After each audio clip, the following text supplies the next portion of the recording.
Hello and welcome to the DSP Project, your fix of music production and technology. I'm your host Rupert Brown, and this week I want to talk about how to get a bit more sub out of your bass lines and really get those subwoofers pounding.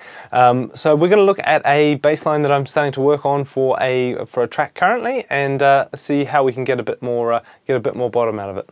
So here we've got a bass line that I'm currently working on. I'll let you have a listen to what we've got here so far. Now this first part we're going to listen to is the lead sound, so it's sort of basically the mids and tops. There's actually ironically not a lot of bass in this part of the sound. So you'll see on the spectrum analyzer here from about 60 Hz down there's really not a lot going on.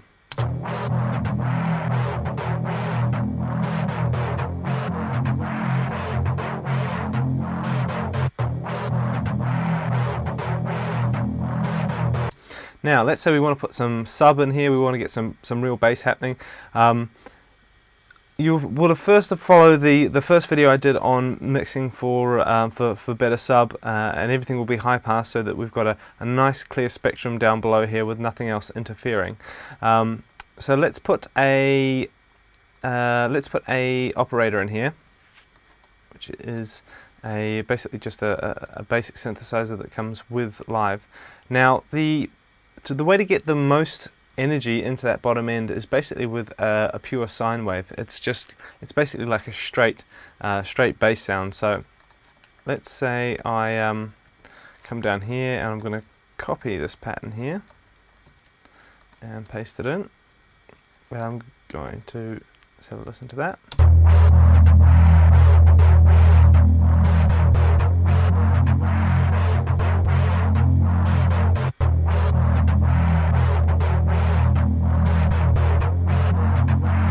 So as you can hear already, there's a lot of energy going in there, but this is all happening at about 80 Hz, which isn't really sub. So if we want it to be sort of really nice and deep and powerful, then we actually want to go lower. So what I can do is I can use the coarse control here for this oscillator to basically drop it down a semitone.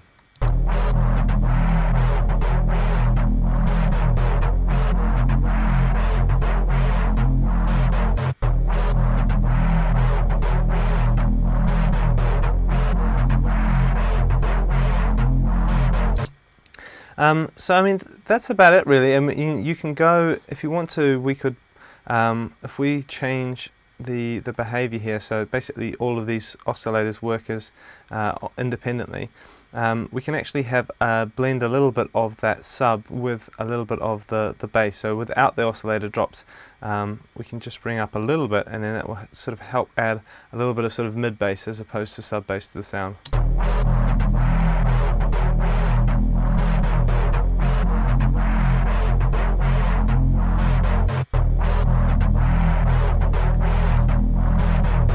So hear it by itself. So there's the sub, and there's the mid.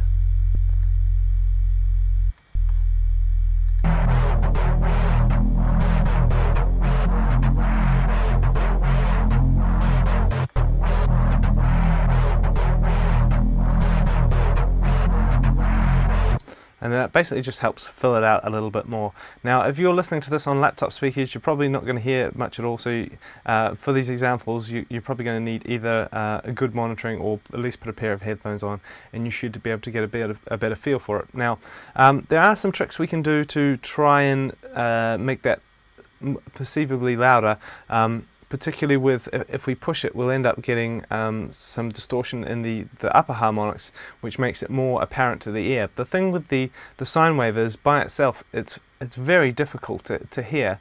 It's more of a bass, something that you feel. So if you play it by itself, then it might not sound very loud per se, but when you put that on a big club system that can really push down those at the bottom there, you will definitely feel it.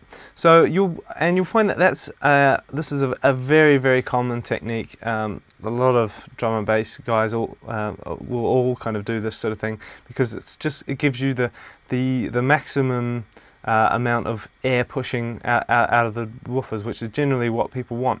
That said though, I do I would like to argue against not always using this technique.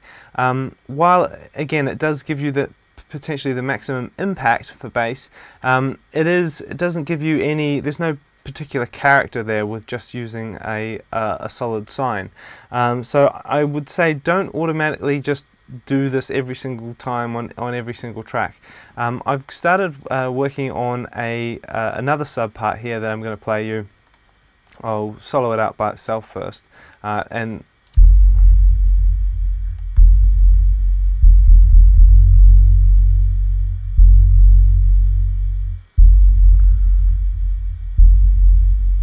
so you see here you get sort of like that rumbling sound happening. So here I've actually used an alchemy synth. I've got sort of all sorts of bits going on. This is actually an older project.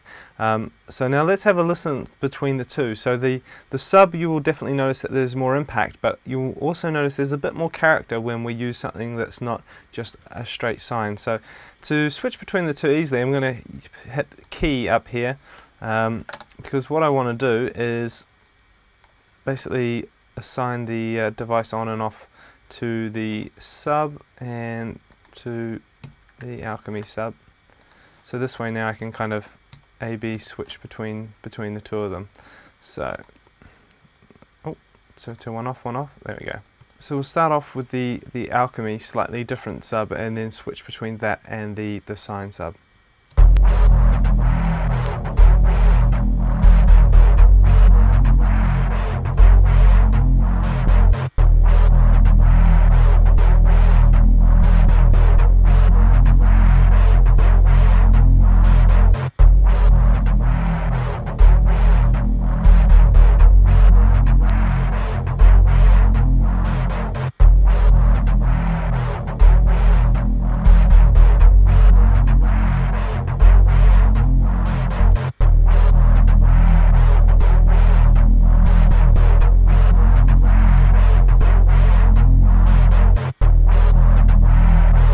So there you go, two different approaches. Like I say, I just want to make that point because I know a lot of people that just put a straight sine in under every single time without really thinking about if they could or should be doing it differently. So it is a very powerful technique, very popular. I mean, you'll find that I dare say most people are probably using that, but it's not always the best way. If you want that huge impact, then that might be right for the track, but don't instantly assume that's the best thing. You can get some more interesting kind of shape happening if you start playing around with the sub, and if you put it on a big system, you will really hear it and appreciate it.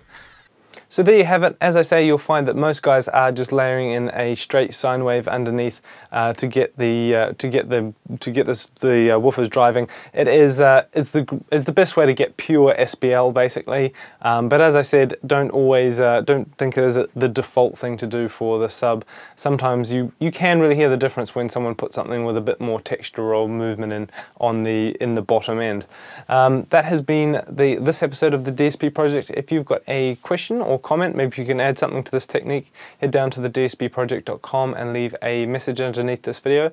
Otherwise, you can email me direct to inbox@thedsbproject.com. That's all we've got time for today, and I'll see you next time.